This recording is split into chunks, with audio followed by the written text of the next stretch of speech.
आज का ये जो उपाय है ये धन वर्षा करने वाला है। कोई धन वर्षा पोटली रखने की ज़रूरत नहीं है। कुछ दिवाली पे कुछ भी पोटली वोटली में पैसे खर्च करने की ज़रूरत नहीं है। बस घर में ही जो चीज़ पड़ी है ना उसी से मालामाल बनो, यही उद्देश्य रहता है मेरा।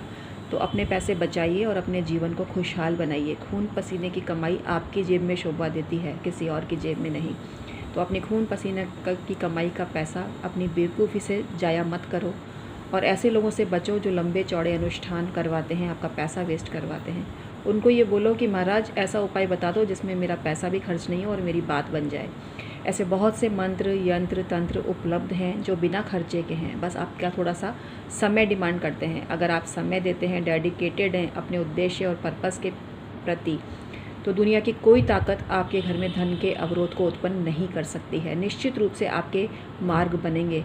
क्षणिक समय हो सकता है थोड़ा सा परेशानी वाला, लेकिन रास्ते निकलते हुए देखे गए हैं और रास्ते बनते भी हैं।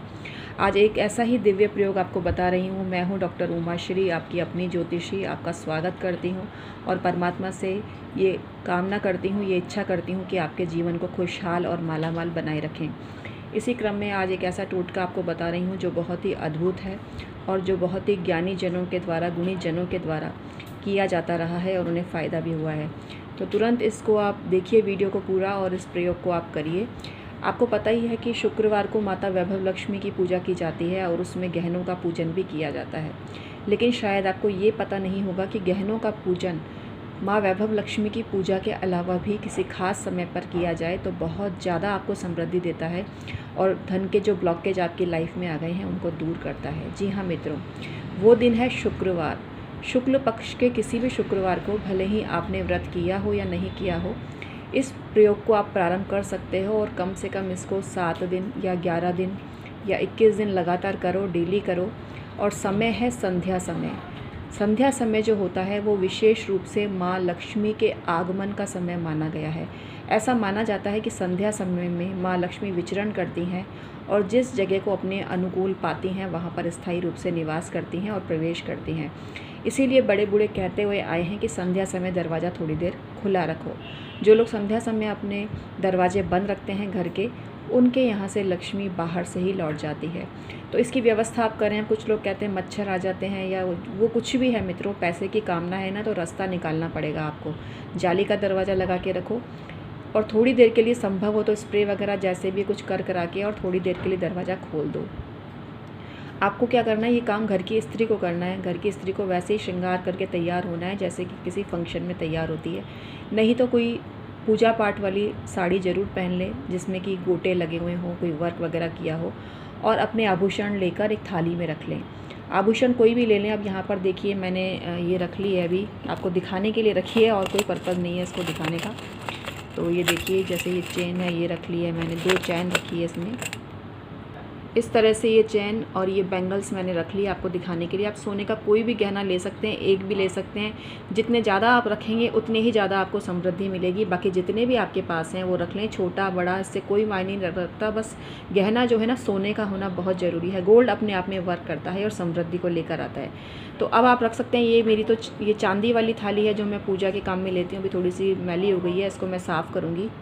गहनों के सामने आपको एक तो माँ लक्ष्मी का चित्र रखना है। भगवान श्री गणपति की तस्वीर और मूर्ति आप रख सकते हैं क्योंकि हर पूजा से पहले भगवान गणपति की पूजा की जाती है। और फिर आपको माता लक्ष्मी की पूजा करनी है और श्री सूक्त का पाठ करना है। अगर आपको धन की बहुत दिक्कत है तो 11 बार श्री सूक्त का पाठ करिए। आप देखिएगा आपकी ज़िंदगी किस तरह से बदल जाएगी, कहाँ से पैसा आ जाएगा आपको पता ही नहीं चलेगा और वो पैसा आपकी मेहनत का ही होगा। क्योंकि गलत तरीके से पैसे को तो मैं कभी निमंत्रित नहीं करती हूँ और आपको भी यही बोलती हूँ कि कभी आप भी भगवान से ये ना मांगें। भगवान आपको आपकी ईमानदारी का ही पैसा देगा, सही रास्ते से ही देगा, लेकिन वो दिशा आपको दिख जाएगी जो अब तक आपको नहीं दिख रही थी। तो आपका ही प्रयत्न और प्रयास आपको धनप्रद बना देगा और इस प्रयोग के द्वारा बहुत सफलता मिलती है और ज़रूर आप करें। शुक्रवार के दिन घर की स्त्री को करना है। अब जिनके घर में कोई स्त्री नहीं है तो वो पुरुष भी कर सकते हैं और अपनी जो रिंग वगैरह है वो रख लें। और जिस तरह से जेवर का भी आप वैसे ही पूजन करें जैसे किसी भगवान का पूजन करते हैं। जेवर को भी रोली, चावल, पुष्प सब चीज़ चढ़ानी है, नैवेद्य अर्पित करना है। और जेवर को फिर आपको वापस उसी वक्त नहीं उठाना है, अगले दिन उठा के रखना है। लेकिन सावधानी का ज़रूर रखें, अगर आपके घर में कोई बाहर के लोग आते हैं तो वो इसको ना देखें। आपका जो गहना है वो किसी को भी नज़र नहीं आना चाहिए, सिर्फ आप ही उसको देख पाएँ। और इस पूजा की चर्चा भी किसी से नहीं करनी है। घर के विश्वसनीय लोगों से चर्चा की जा सकती है, पर आपके यहाँ जो काम करने वाले कर्मचारी हैं, बाहर के लोग हैं, किराएदार हैं, अड़ोसी पड़ोसी, किसी को भी इसकी भनक नहीं लगनी चाहिए। आप चुपचाप और गुप्त रूप से पूजा करें। और जेवर जो है गोल्ड का ही लेना है, भले ही नाक की लौंग ही लेवें। तो उस तरह से आपको करनी है पूजा इसमें। और ये बहुत ही चमत्कारी पूजा है। माँ लक्ष्मी जी का जाप करना है और 11 बार श्री सूक्त का एक बार आप पाठ करके तो देखो, डेली करो आप इसको, फिर 7 दिन तक लगातार। संध्या समय ही करना है। वही समय है जब माँ लक्ष्मी की दस्तक आपके दरवाजे पर होती है। और माँ लक्ष्मी को ये जो गहने और ये सब चीज़ें बहुत ज़्यादा प्रिय हैं और माँ आकर्षित होती हैं इन चीज़ों की से, कि पूजा के पीछे वो ये है कि रीज़न कि माँ लक्ष्मी अट्रैक्ट होती हैं। तो जितना आप ये पूजन इन चीज़ों का करोगे, इनकी वैल्यू बताओगे, तो उतना ही माँ धन लक्ष्मी आपके घर में प्रवेश करेंगी और अपना आशीर्वाद देंगी। मित्रों, ये वीडियो बहुत काम का है, इसको आप शेयर करिए, बहुत लोगों का भला करिए, क्योंकि पैसों के संकट से बहुत से लोग जूझ रहे हैं। जिनके पास थोड़ा है उनके पास ज़्यादा होगा, जिनके पास बिल्कुल नहीं है उनके पास आने लग जाएगा। और धीरे धीरे आपकी श्रद्धा और निष्ठा ही हर चीज़ को मजबूती देती है कि आपका कितना उसमें दृढ़ विश्वास है और कितने अच्छे तरीके से आप उस विधान को कर रहे हैं। जब मन में कोई संशय है तो मत करो, क्योंकि मैं विचार आप पर थोपती नहीं हूँ। मैं आपको ये सब चीज़ें इसलिए बताती हूँ कि आप इन चीज़ों को समझो और अपने जीवन के कष्टों को दूर करो। बहुत से लोग कमेंट्स में भेजते हैं, हम लूट चुके हैं, हम उधर गए थे, इधर गए थे, उन्होंने इतने महंगे महंगे उपाय बताए, हमारा पैसा खर्च हो गया।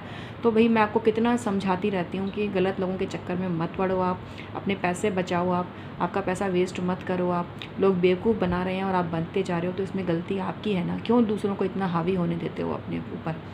अपने कान के कच्चे मत बनो और अपने दिमाग का सही इस्तेमाल करो। जो व्यक्ति अपने दिमाग का इस्तेमाल करके ज़िंदगी के रास्ते निर्धारित करता है, वही ज़िंदगी में सफल होता है। तो इसलिए सही लोगों से जुड़ो आप। हम यहाँ पर जो जानकारी देते हैं वो आपके लिए बहुत काम की होती है। अब देखो, ये सिर्फ आपके घर की चीज़ से ही आपने की, इसमें कुछ भी आपका अलग से खर्चा नहीं हुआ।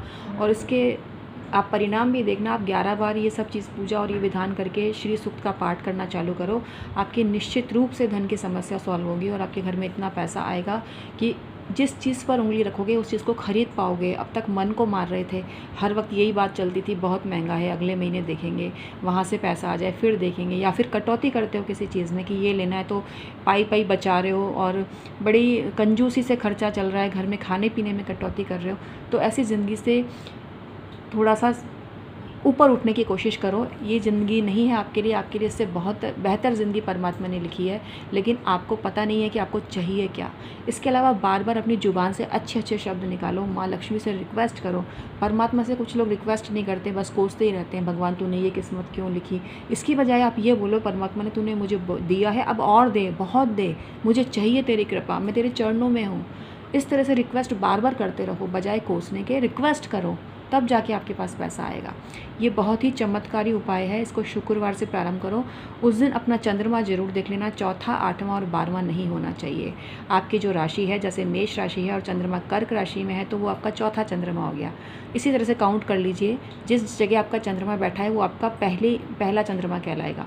तो हर व्यक्ति इस तरह से काउंट करे। और चंद्रमा जो है, पहला चंद्रमा अच्छा होता है और तीसरा चंद्रमा बहुत अच्छा होता है, छठा चंद्रमा, 7वां चंद्रमा बहुत ज़्यादा अच्छा होता है, छठा, 7वां। इसके अलावा 11वां चंद्रमा भी बहुत अच्छा होता है, कुछ लोगों ने 10वां भी अच्छा बताया है। पर 11वां चंद्रमा जो होता है ना, उस दिन आप ये काम करो तो बहुत बढ़िया है। बाकी जो मैंने आपको बताई जो कंडीशन, चौथा, 8वां और 12वां छोड़ दो चंद्रमा, और पहला है, तीसरा है, छठा है, 7वां है, 11वां है, तो ये उस दिन पहली बार ये शुरुआत कर लो। और उस दिन शुक्रवार भी पढ़ना चाहिए। उसके बाद से फिर रेगुलर कर लो, एक बार मुहूर्त में काम चालू कर दो, और शुक्ल पक्ष का शुक्रवार पकड़ो। तो इस तरह से आपकी ज़िंदगी में देखना, धन का संकट दूर होता ही चला जाएगा। लेकिन मेहनत का दामन कभी मत छोड़ना। और ये जो उपाय है ना, आपको दिशा ही दिखाते हैं कि आपको करना क्या है। इन चीज़ों से इतना चमत्कारिक परिणाम आपको मिलेगा कि आप चमत्कृत रह जाओगे कि अरे ये क्या हो गया, बुरे दिन थे मिट गए, तो अच्छे दिन चालू हो गए। बिल्कुल ऐसा ही होगा आपकी ज़िंदगी में, और इतना पैसा आएगा। ये पैसों का ही टोटका है, स्पेशली ये टोटका सिर्फ पैसों के लिए है, धन संपदा के लिए है। तो ज़रूर करिएगा, वो चैनल को सब्सक्राइब जरूर करिएगा। वीडियो पसंद आती है तो लाइक भी करिए। अपनी कुंडली का परामर्श लीजिए, रेकी और एंजल हीलिंग करवाइए, किसी को भी अपने अनुकूल बनवा सकते हैं रेकी और एंजल हीलिंग करवा कर, लेकिन वो चीज़ जायज़ होनी चाहिए।